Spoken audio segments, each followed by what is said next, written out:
भारत का वो रहस्यमय मंदिर जहां शिवलिंग के सामने मुर्दे जिंदा हो जाते हैं। उत्तराखंड की राजधानी देहरादून से 128 किलोमीटर दूर एक अद्भुत शिव मंदिर है।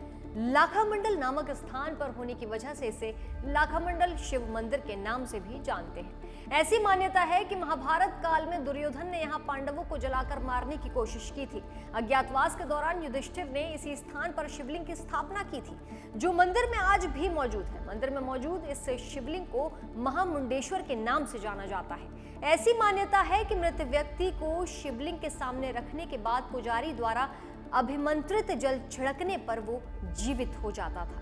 कुछ पल के लिए जिंदा हुआ व्यक्ति शिव का नाम लेकर गंगाजल को ग्रहण करता है और उसकी आत्मा फिर से शरीर त्याग कर चले जाती है। उत्तराखंड की राजधानी से लगभग 128 किलोमीटर दूर है ये मंदिर। कहा जाता है कि यहाँ मुर्दे जिंदा होते हैं। ये मंदिर अपने रहस्यमय शक्तियों के लिए प्रसिद्ध है।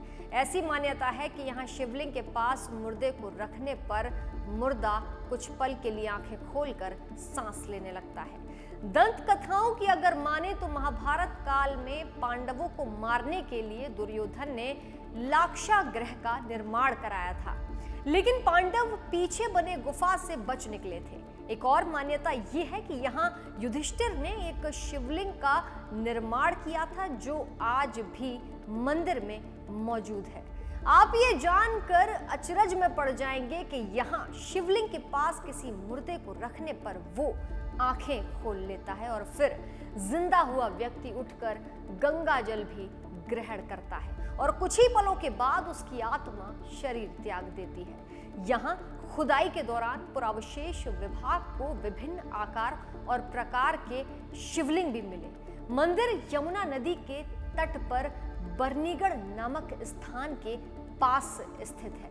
माना जाता है कि कोई भी मृत्यु को प्राप्त किया हुआ इंसान इन द्वारपालों के सामने रख दिया जाता था तो पुजारी द्वारा अभिमंत्रित जल छिड़क दिया जाता था और वो जीवित होकर सांस भी लेने लगता था और फिर गंगा जल ग्रहण करते ही उसकी आत्मा फिर से शरीर को त्याग कर चले जाती थी। बता दें कि मंदिर की पिछली दिशा में दो द्वारपाल पहरेदार के रूप में खड़े नजर आते हैं। दो द्वारपालों में से एक का हाथ कटा हुआ है, जो एक अनसुलझा रहस्य अभी तक बना हुआ है।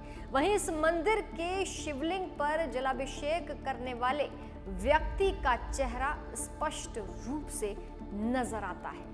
दरअसल महामंडलेश्वर शिवलिंग के विषय में यह भी माना जाता है कि जो भी स्त्री पुत्र प्राप्ति के उद्देश्य से महाशिवरात्रि की रात मंदिर के मुख्य द्वार पर बैठकर शिवालय के दीपक को एक टक निहारते हुए शिव मंत्र का जाप करती है, उसे 1 साल के भीतर पुत्र रत्न की प्राप्ति होती है।